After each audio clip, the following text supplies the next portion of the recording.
What was the aftermath from the failure? Well, first, a pit of depression, naturally, you know. I mean, like, yeah, I got so depressed. Yeah.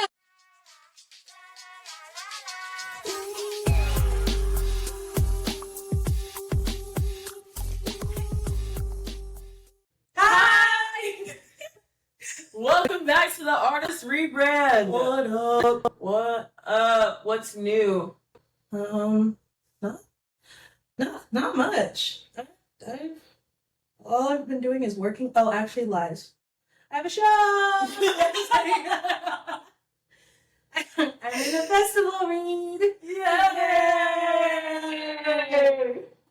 I after doing these reads though, I really am like, y'all need to do a production of this, and you better come back. Are they plays like written by playwrights in the festival, or are they shows that we typically know about? No, it's not something we typically know about. It's the playwrights, like new playwrights that. And so talk about it a little bit. Talk about what is the festival. What is the festival? Yeah, it's Outcry Theater in Plano, and it is a festival they put on every so often. But playwrights get to submit their stuff, and then they choose a selection of playwrights, and they get actors to read the play. We do one rehearsal. We get paid $45. Heck yeah! Heck yeah! But yeah, so new playwrights get to submit their stuff, and we read them, and then we get to do a Q&A, delegated by the director after, and yeah, it's free. Yeah. Well, I will be seeing it this weekend. I'm excited. So funny. I am excited to see it. Well, that's exciting. Yeah. But yeah, that and work, and I've just been like,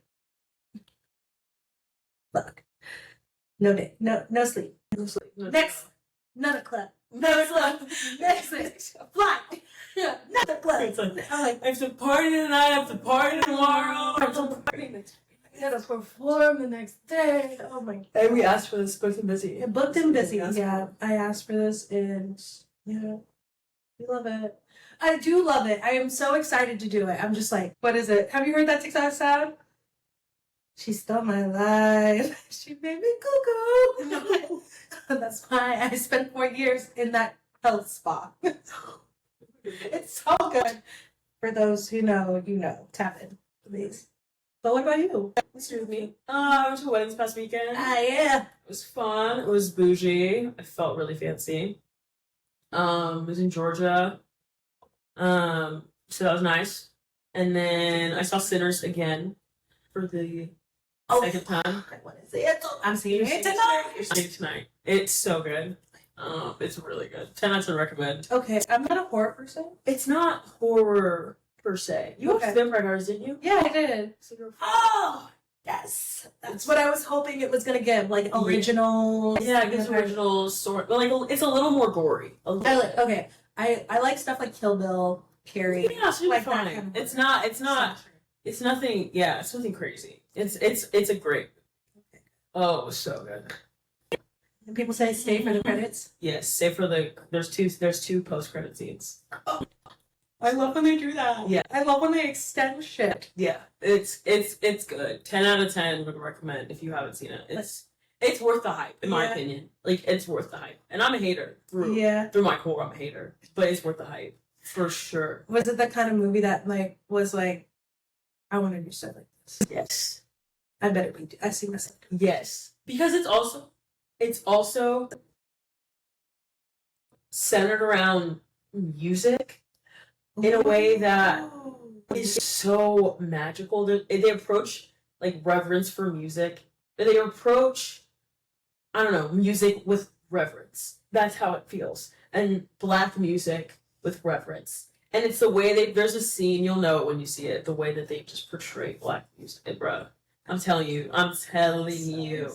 Like I would have, what I would have done to be in that film. What? Well, after I see it, we need to have a full blown length discussion about it because there's I heard there's underlying meanings to it. No, me and my boyfriend went in the second run, and he was like, "What are we focusing on this time?" For me, I'm going to be thinking about the spiritual elements. We literally were like, "Okay, let's see it again." We saw it the first time. I was like, let's see it again, this time with notes. And like, let's make, I love that. approaching it from a critical eye. Yeah. Because there's so many layers to this shit. There's so many layers. No, it's good. It's good. That's the last time like that was with Get Out and Nope. It's very much in the vein. Yeah. Okay. It's in the vein. Because I think that's where I started liking psychological thrillers and horror movies. Because the timing of it all and the underlying meaning that are in those movies. Yeah. Shit. I know you like it. Yeah. It's great. The historical component's lit. Like the score, the talent. Everything was there. It was all there. And I don't really fuck with Haley Steinfeld for real. Especially after Pitch Perfect 2. Mm-hmm. Mostly because of that she fucked up that riff off. Oh, yeah. Which is so...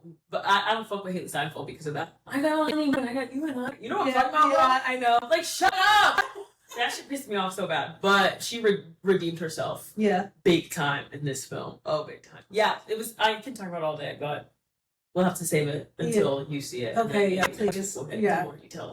Yes, please. Because I want to see it so bad. Yeah. Every time I go into work, people are like, have you seen Sinners yet? I'm like, no. As a black...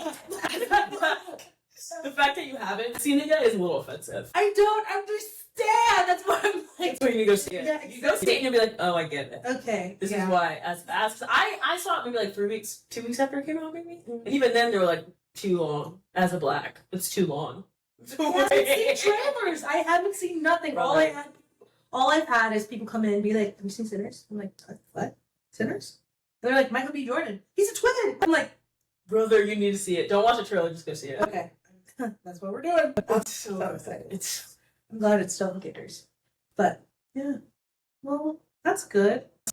Also, on the vein of the originals, I'm rewatching the originals. Yeah. Did I tell you that? No. I'm watching it in Spanish.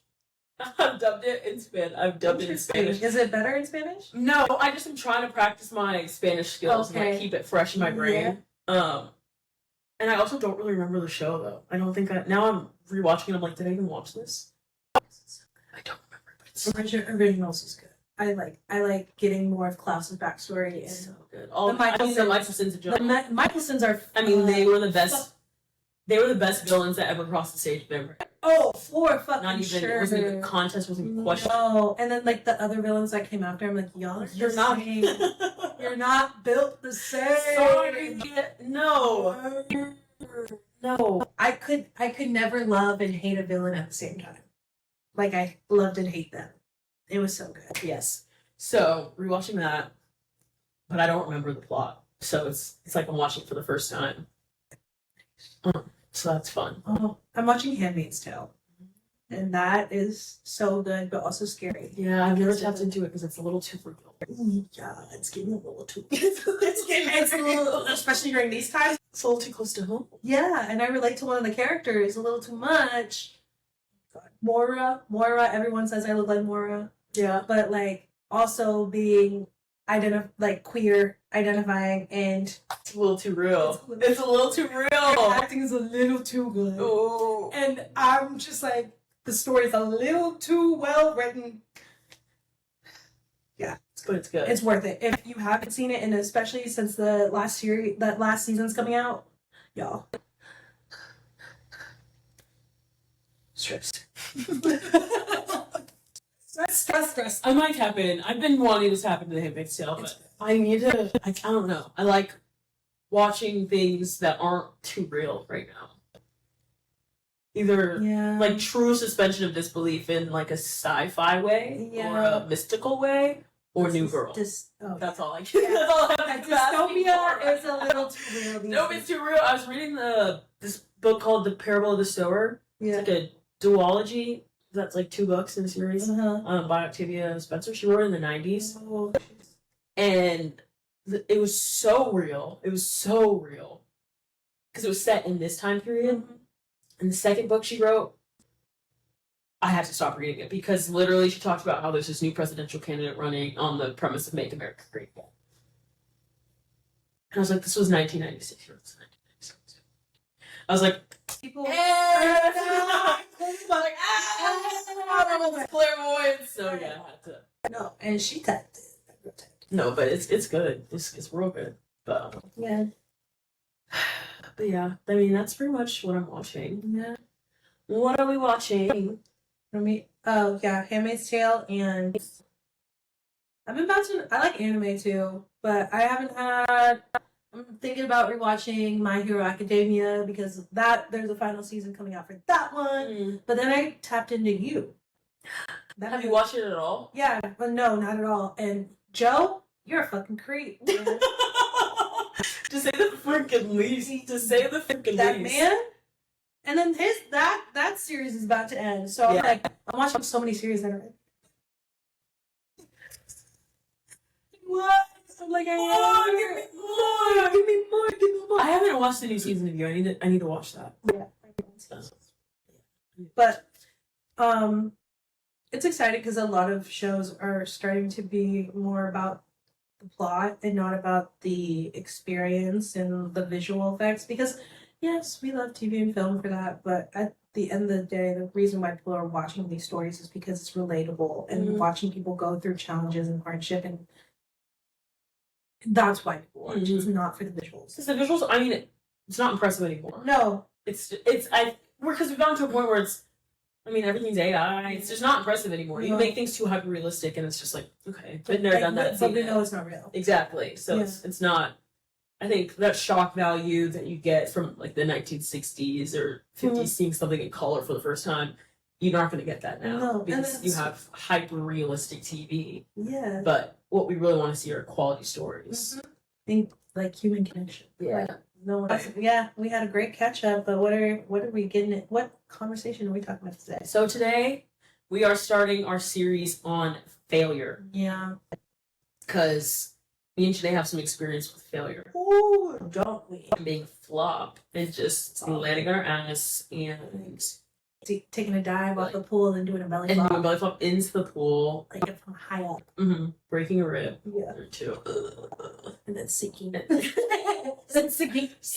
No. Into the water. Yeah, so failure, we're no stranger to failure. No.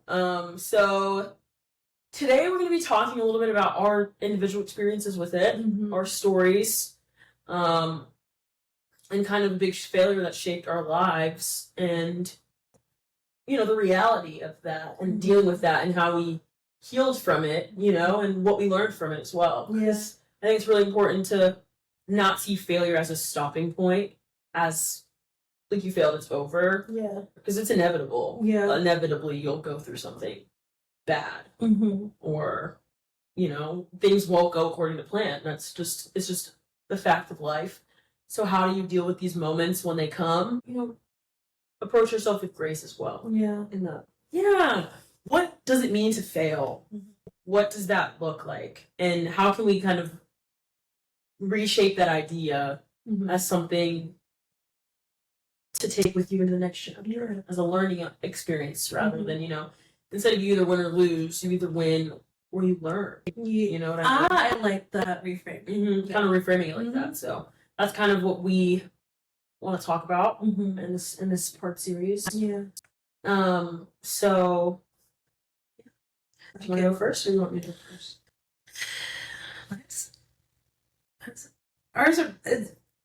Mine's so sad when I think about it, because it was going into my junior season, technically my senior year of college, but my junior season of volleyball.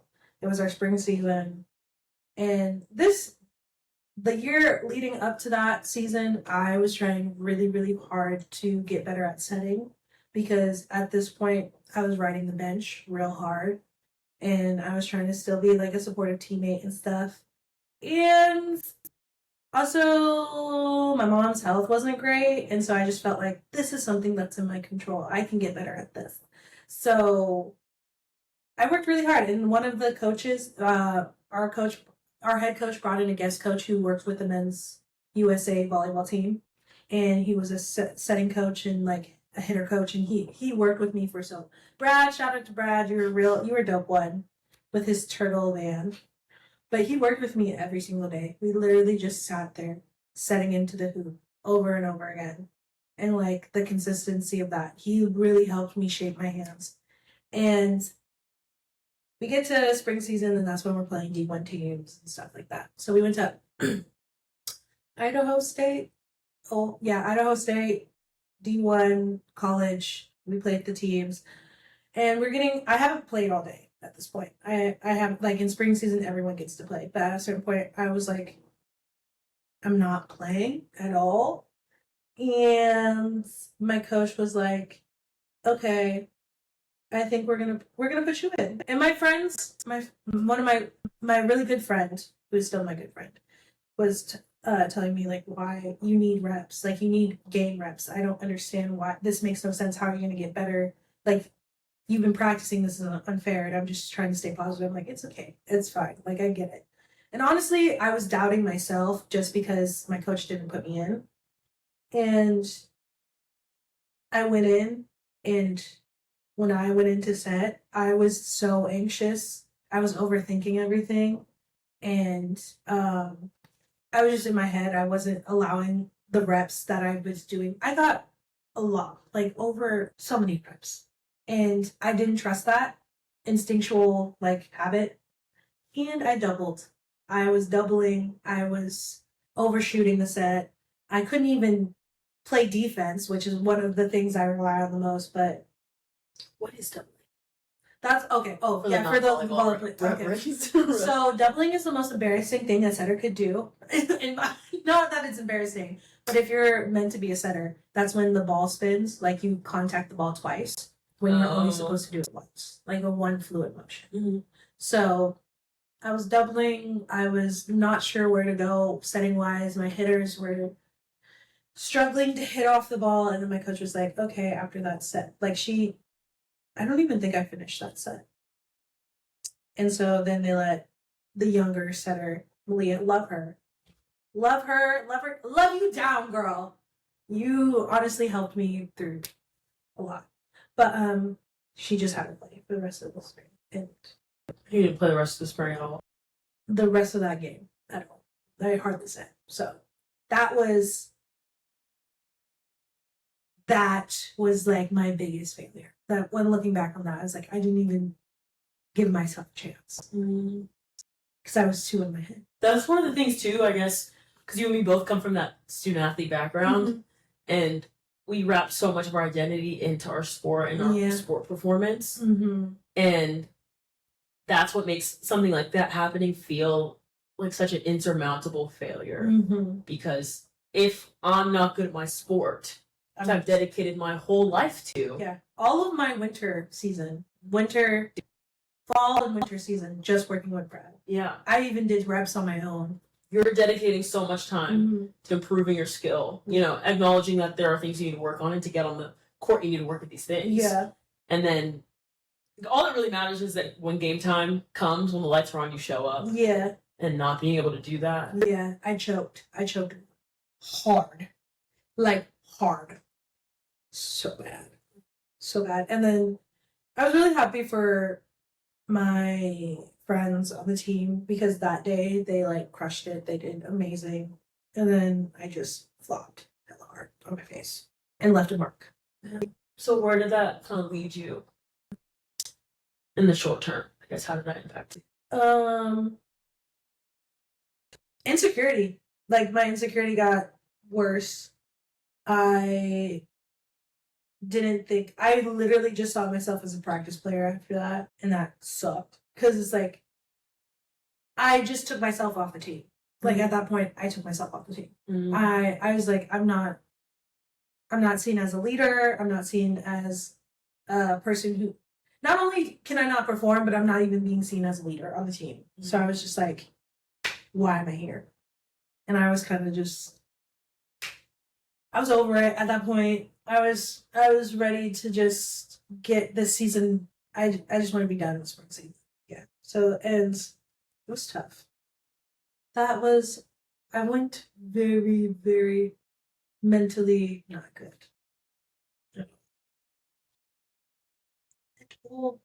And all my coach was like, my coach tried to be understanding to a point where it's like, I am doing it to myself. But also I struggled with that because I was also sitting there, I was like, confidence can't just come from myself. I understand there's a certain amount of confidence that needs to come from myself, but if my environment is not nurturing that either, what are you gonna do? What am I gonna do? I can't, like, at a certain point, it's like you have to accept the environment doesn't want you there and you gotta go. But I didn't leave. I stayed all the way and finished my 5th year. And then I had a redemption spring on my last one. So, yeah. But. Yeah, so I feel like in a similar vein, you know, I would consider how my soccer career ended to be an ultimate failure. So I played at a school in Louisiana for 3 years. Loved it. I mean, loved my team. Didn't so much love the school. Yeah. And I wanted to transfer for a long time. Mostly because of the academic aspect. I don't know. I didn't like how playing at a school like that, it's like mid-major. Everybody outside of the student athletes are commuters. Like, there's not really a school culture. Oh, You know what I mean? yeah. So I didn't like how all I was a soccer player. All I was on the soccer team. But, I mean, I was playing. It started with my freshman year. Like, we won conference. I felt like I had a real big impact on the team. A good relationship with my coach. Then, going to my junior spring, my coach left. Poofed. Oh, he left. Oh, I was so mad. Really? He left. Yeah, I was so mad. I'd never been so angry because I felt like he promised me that he wouldn't leave, which you shouldn't have done that. No. Like, I don't know why he did that, because you can't guarantee that a better opportunity is not going to present itself to you. So make that promise. Be like, at least for the rest of your time here, I'm going to stick it out, and then not do that. Yeah. I just felt like that was really lame. I mean, looking back, obviously, I understand why he left. You know, it was a better opportunity, better pay. He was having another baby. There's reasons. Yeah. But that didn't make it hurt any less. Yeah. I felt literally like I was abandoned. Like, I feel the coaches who know understand that they become a different kind of parental. A mentor. In a sense. So, and especially in college, that's helpful. Oh yeah. No. You become family for Family. Yeah. It literally felt like my dad left me. Like, left us. How dare you! Dad! Oh, said you were gonna go get milk. You said you were gonna get milk and now you're gone, bro. And you have the audacity to, like, apologize. It's your decision. Own it. Anyway, so that kind of opened the door of me wanting to leave in general. Because with COVID, we got an extra year of eligibility. So that gave me my 5th year. So I'd have 2 years if I did transfer. And then I was planning to go to law school. So going to a school that had a law program or stronger pre-law program made a lot of sense as well. So yeah, as spring season went on, I was just really unhappy with how it was with the new coach and with our coach being gone. And then just like a lot of other stuff kind of pointed me in the direction of wanting to transfer. So I transferred and finished my last 2 years at a different school.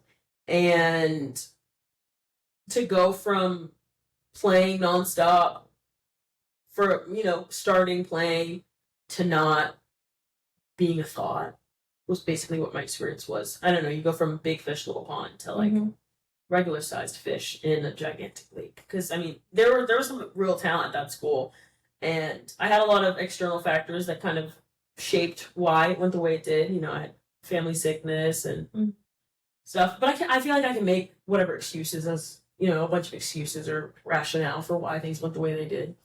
But I mean, at the end of the day, like, I wasn't at the beginning of the preseason. I wasn't performing well enough to be considered to play. Like, that's just it on that. And that was their first impression of me, and that impression stuck with them the rest of the time. Which is like, you don't really have a lot of time to make a good impression. Yeah. You know, you only have that little chunk of preseason, and so yeah, it made me feel like so isolated. Yo, it was so, especially being new. Yeah. I'm transferred to a career program, more well-known school, and then I'm not even like it felt really embarrassing, and just made me question myself, my worth, everything, you know. And then I went into spring, you know, I'm gonna work really hard and maybe try and make up for the fall. Yeah. And I thought I did well, you know. Same thing going into summer. I was like, I'm gonna work as hard as I can to see if I can get on the field my last season, you know. And I mean, too, it's kind of at a point where I'm graduating in the fall. I've not really proven to be helpful, I guess, or they haven't. Like, I haven't really gotten a chance to showcase myself to them. And they're trying to build a program. Like, who are they going to place their attention on? People are going to stay there, that are going to be there for a little bit longer, or that have shown them in the past, or I didn't feel like they cared to place any attention on me. Like, yeah, Ellie's here. We can tell they're just working hard, but it's just not enough. It's never gonna be enough to erase that initial impression. Because they start, coaches, as much as they deny it, I'm like, I always want to admit it. You have a bias. Like, you have favorites. You have people that you want to see, and you'll use any excuse to bat away they just had a good day. Yeah. And we can acknowledge that. That's how it was. And that's fucked, and in my opinion, that's fucked up. Oh, that's fucked up. That's what they do. Yeah, and just admit it. Just admit it. Just admit it. That's what makes it harder to just say. Because it's one thing to be, a practice player and love your team and, feel really connected to everybody. And I did love the team. But yeah, I don't know. I didn't feel like a lot of people cared about me, about Ellie, as a human. I had a lot of stuff go on, family death, I had sickness, and I didn't feel like anybody cared. They didn't care. And I think coming into that time and already feeling not supported in my playing, or not even a thought for somebody to be on the field, and then also dealing with these external things, just really not feeling cared about at all, and feeling not valued in any way. It was it came to a point where it was is this something I'm going to continue to subject myself to, or am I going to keep working at this? And it was at a point too where they were not going to give me a fair chance. The first preseason game, I think I got 15 minutes max, if that, and I scored. What? And I scored a goal. And the next game, I played 8 minutes.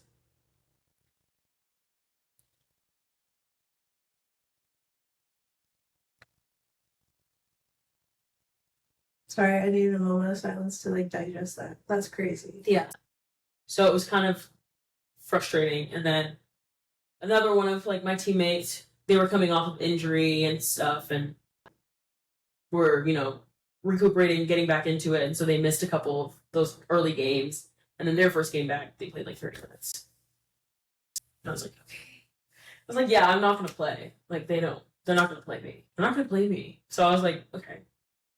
Is it worth it to finish it out? I don't think so. So they took you on as a practice. Yeah. And I mean, there were a lot of other factors at that school that were really wonky. I think it was just it was just all in all a not really great setting for a person of color to be in general. So I think for my own sanity, peace of mind, I always call my parents crying every day. I don't know what I'm doing here. Why am I doing this? That's rough too. You're so far away. Yeah. Washington to Texas is literally across the states or country. Yes. From north going to south, that's huge. It's so. Yeah. So I think it kind of just got to the point where I was like, I don't think I can do this anymore. I don't. It was early September, late August, maybe. There's not really much I can do to show them that I'm worth playing, because they already made up their mind. And I retraced my steps. I'm like, maybe I could have done more here, maybe I could have done more there, but I was like, I just can't do this anymore. It's I need a break. Take a moment to, especially for those who are athletes, how hard it is to submit to that feeling of letting it go. It's not giving up, because it's not giving up. It's coming to that realization of, I'm not going to submit myself to something that is detrimental to my mental. Yeah. I mean, yeah. It wasn't, yeah. It's tough. Yeah. And we call burnout depression. Depression, burnout. We call it depression, burnout. It's hard. And I had a friend in college, my best friend, my soul sister, she had to do the same thing. She had to come to the fact of I'm not going to play no matter how much I try to prove myself. And my academics is hurting because of this. my self-confidence, just it's not worth it. Doing a sport is not worth it if you're mental and just you being unhappy and unsupported, it's not worth it to stay. So that takes a lot of strength to just be like, Yeah, that's true. It still is just like you're also bred to see yourself a certain way, you know what I mean? And there's a certain level of grit you have to have, tenacity you have to have. Don't quit. You're not a quitter. Like you don't get to this next level by quitting. You know, and even knowing that it was the best thing for my mental health, it still felt like I was quitting. That's how it felt. Like I quit. the work is like, yeah, it sucked. I mean, I was just like, I need to take. I approached it more like I need to take a break for my mental. This just isn't good for my mental health. Like I'm not in a good place playing or being in this environment anymore. So I'm gonna take a step back, and the step back turned into never coming back. Like It's still ongoing. We never know. It's like I'm on a hiatus, indefinite hiatus. Like, so yeah, I mean, like I said, it was the best decision for me for sure. But I mean, it still sucked, right? It was my senior season. That's when you get all the senior night stuff. You know, they frame your jersey, you do a whole walk down the field. Parents come, everybody writes you nice letters and stuff like that. And they did still, you know, try and make senior night something that I could sort of partake in. You know, they got me a gift. One of my good friends on the team was pretty vocal about like including me in all of it, which was really nice. But it still wasn't. I mean, my parents didn't come. I didn't get the whole field walk goodbye thing. So part of you still feel like you didn't finish soccer. Yeah, like I was never got like a true Closure. close, like a close that I was happy with. If that makes sense. So I mean, it's over in my head. Like it's done. It just didn't end how I would have wanted it to at all. So that kind of makes sense. Yeah, I felt like that was a flop. Like OMG to transfer to a big school and then not play, not travel after you're playing so much at your other school and like on a full ride scholarship to go somewhere else and not play. It's like, what the fuck? Yeah, like what? I don't know. I regretted it for a really long time. Like I regretted my decision to transfer. Like why did I even leave? Or why did I go there? Yeah, because I was like, this is next level floppage. This is next level failure. What the hell? Like OMG, this is embarrassing. You're a loser. So, what was the aftermath? The failure. Well, first a pit of depression, naturally. You know, I mean, like yeah, I got so depressed. I felt like a part of me died and was slashed, murdered instead of just like fading off in their sleep. Like a. No, it wasn't like a nice, No, it wasn't that. We're gonna get to grieve her at the hospital. No, bitch was murdered. Slashed Sliced her neck off her head. Like no. You come in and it's like.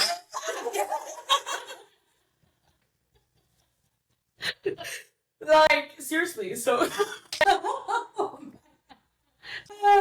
so grieving that metaphorical death was very challenging. Yeah. Like, and it was hard too to kind of explain to people that didn't really get it. Because I felt like, part of me felt like I was being dramatic. I don't know. I hate that. I felt like I was being dramatic. I was like, why does it feel like I died? I feel like I literally died. But I did die. You did that in a metaphorical sense, not a real sense. No, I'm serious. Yeah, okay. No, I just see ghosts. We all do.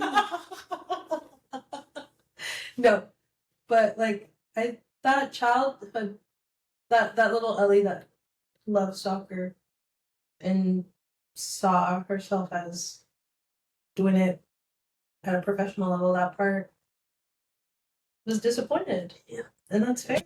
Like, cease to exist. Like, that's literally what happened. It's giving Inside Out when the little imaginary person went,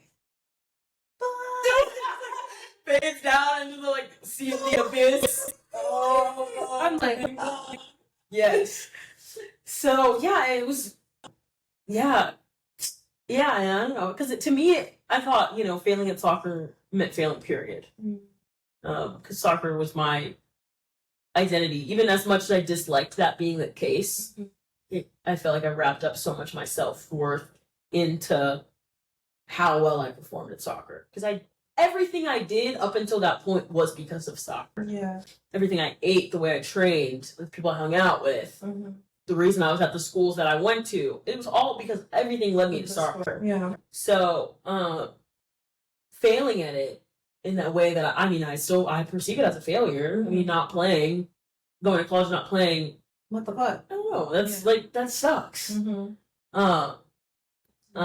So that was something, I guess it took me a while to reconcile in my brain. Mm-hmm. Like, how did you, the next question is, how did you reframe it? I think time for me and really reflecting on it, if that makes sense. Because I look back at the aftermath, you know what I mean? Mm-hmm. So what came out of it? Yes, I was depressed. But then I auditioned for a musical. And I got cast in the musical.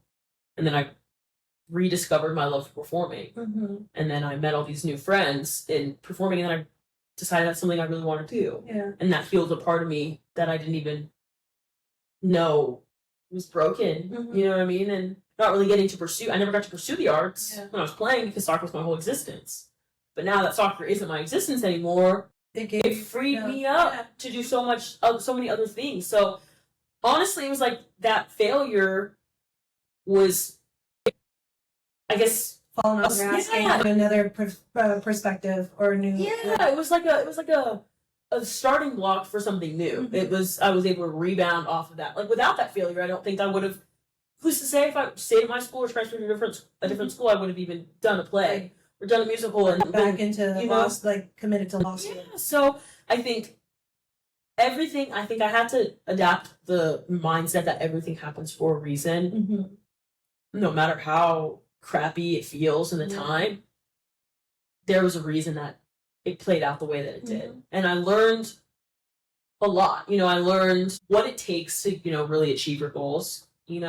And if we're being completely honest, at that point in time, I don't think I loved soccer enough to give it my whole heart and spirit and soul. And that's and also for me relating to that, when I had that failure and then went into summer and then mom passed away and then I realized I don't love this shit. I really don't. This was just something that gave me an option to do something. Yeah, it opened doors, but it's not. I don't want to commit my whole life to it. No, and that's. I mean, you need to recognize that. Yeah, it's like you need to recognize that. Like, oh, this is coming to an end. Yeah, and the end is now. I guess it's now, and okay, crap, not how I want it to be, but it has to end eventually. Yeah, unless it's what you want your entire life to be about. And you said no. I said I didn't want it to be about that. No. I literally said I didn't like that my entire essence was wrapped into soccer.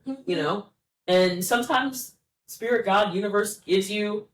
He's like, fine, you don't want your entire essence to be wrapped in soccer. Here's the ultimate learning lesson. Yeah. Deal with it, and then I'm gonna open up another door. Because I'm glad you recognize this is not something you want. But this is what happens when we delayed that.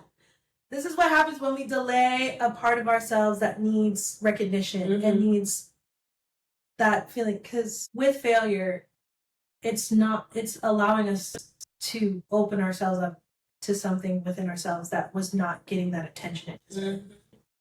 And it's not working through it. It's not pushing yourself through it. It's not burning yourself. Like, okay, I failed, so now I got to get back up on my feet and I have to do something else about it. No.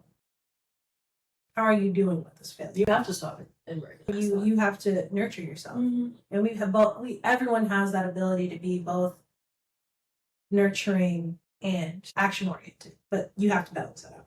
But you can't just always go after failure. It's not required.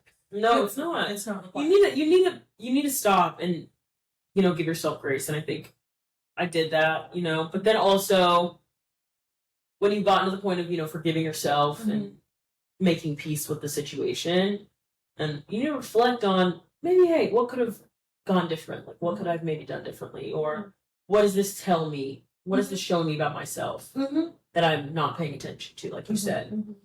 And I think for me, learning how to fail in soccer or experiencing that failure in soccer prepared me for eventual failures in this next career path. You know what I mean? Like, what does it take to get to where I want to get to? Because you'll experience hardships and blocks along the way. Nothing's going to be an easy road. But do I have the capacity to withstand this difficulty? Do I have the capacity to withstand these failures and come out on the other end stronger, smarter, and better for it? Yeah. You know? And I think I did come out on the other end stronger, smarter, and better for it, you know? So I think for me, experiencing that failure with sport prepared me to kind of take on this career of acting, you know? It's like there's a lot of factors outside of your control. Like when it comes to getting cast and things in the same way, there's a lot of things outside your control when it comes to playing, you know? There's a lot of outside work you need to do. You need to be in class, you need to be studying, you need to be working on your craft and all these things. Same way you need to be training, you need to practice, you need to be fit. You know, there's a lot of overlap and correlation. And I think what it boils down to now is that this is something I really love and I really want to commit to. And you're not letting the failures define you. Because you love No. it. You know that you love this thing and it's not something that the performance of it does not define you. You're defining it. And that's a beautiful thing to like go from where you were allowing your performance to define. Yeah, instead 100%. Instead of you defining the performance. Yes, because I wrapped my whole self-worth in my sport versus this is a facet of my life. This isn't who I am. It's just something you love to do. It's something I love to do. And I know that getting to that next level takes a certain level of dedication. Yeah. But that doesn't define my worth. It doesn't define who I am. I'm so much more than that. Yes. I'm so much more than that failure. I'm so much more than those hardships. You know? Do you feel like it was something similar for you? I feel this failure had to push me into being supported by others. Because I didn't let... Because with failure, I felt failure is something that you had to do on your own. And you had to be alone. In that you had to suck it up and figure out how to bounce back from it. Whereas when I went through that, I got loved on so much. It makes me emotional thinking about it, because looking back on that, like, as much as I struggled with my coach sometimes in the way I felt with the confidence and everything and how much they actually believed in me and the abilities I could do, they cared for me. They cared for me deeply, because after that failure came the trauma of my mom passing away and then all of that. And they knew who I was outside of bowling. And I had a lot of crushes. So I was in a community of people who were like, you need to stop being within yourself. There's people who want to support you during your failures. And you have to let them in. Opening yourself up to community. Yeah, community wants, like, the right people who care about you and love you know that this failure does not define you. And they see so much more of you. And they just want to show up for you in that. And I think that's something I've learned from failure is you still need community. Especially listening to your story, that you have to let yourself go through those cycles. You can't just ignore it and push it away. Because I really want to be like, whoa, I choked. Yeah. I choked. Like,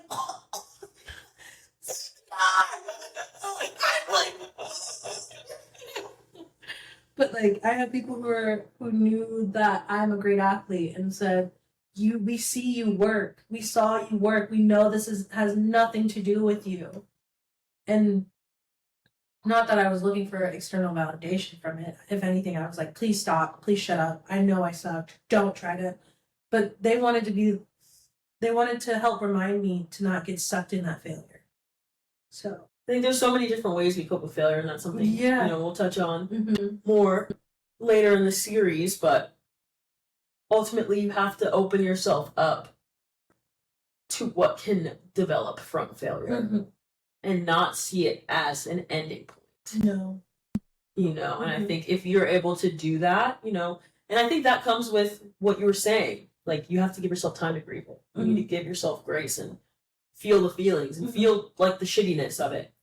But then also reframing that, reshaping it into, this had to happen, maybe, Mhm. you know? And what did this lead to? What did I learn from this? What came from this, you know? And I think You gotta rebrand. You gotta rebrand it. Because Oh, we gotta get bro, this is ridiculous. Anyway. But I agree. I think failure is something to help you redirect. Because, like, who knows, if you kept going in that direction, something bad could happen. And it's I heard it in the sermon, redirection is protection. And failing is a redirection. Yeah, let it simmer, just let it simmer. Yeah, that part right there. Mhm. So, yeah. And I'm excited to dive deeper instead of being, because you could be like, No, we're diving in. We're unpacking all the nuances. yeah. Put on your scuba gear. Put on your scuba gear. Get ready to dive deep. Because that's what we're gonna do. And I'm excited, to talk more about this with you and kind of get into the, more into the weeds of all these little things that go into healing from failure, experiencing failure, and talking to some really cool people about it as well. Yeah, I'm excited. So, because like you said, it looks different with other people and how we heal and how we cope with it. It's different. Anyway, yeah. So, hope you guys enjoyed this episode. If you did, please leave a comment below. Share a story. Share a story with us. So we really want to talk to you guys and get to know you guys and things that you're dealing with. So we have a link below. You guys can click on it. Share your stories with us. Shoot us an email. We can feature you on the podcast. Yes. Because we'd love to hear from you guys. And we actually did hear from one person. Thank you for leaving a comment. I was like, you made our day. That literally made our day. Not even day, just made the month. No, that made our day. Yeah. So we love hearing from you guys, and that's the biggest thing is kind of we want to foster that community. Yeah. So So in response to our first episode, so somebody commented and said, "Love this. Not an athlete, but relates so hard to the high achiever perfectionism and settling with things that are outside of my control in the theater space. Spent years failing in professions that have paid my bills but have left me bored and feeling disconnected. So glad to see you putting your energy into this." Aww. Which was so nice. Thank you for commenting that. That was really nice. But I think these aren't experiences that it's just you and me that experience. No. These are very universal things that a lot of people deal with. And we want to open up the space to talk about it. Yeah, for sure. Like, there's room. Yes, Come welcome. talk. The water's warm. Come chat. But so if you guys have any experience with the failures, any learning things that you've gotten from, your time failing, big time, floppage, any of that, leave a comment below or, share your story with us in the link below. It'll be all in the description. And follow us on socials. We got a TikTok. We got an Instagram. We got a YouTube. We got Spotify. Podcasts. On podcasts. And so at the Artist Rebrand, those are also going to be linked down in the description. Love to hear from you guys. Shoot us a DM. Yeah. And we can't wait to see you on another Wednesday. Bye. Bye.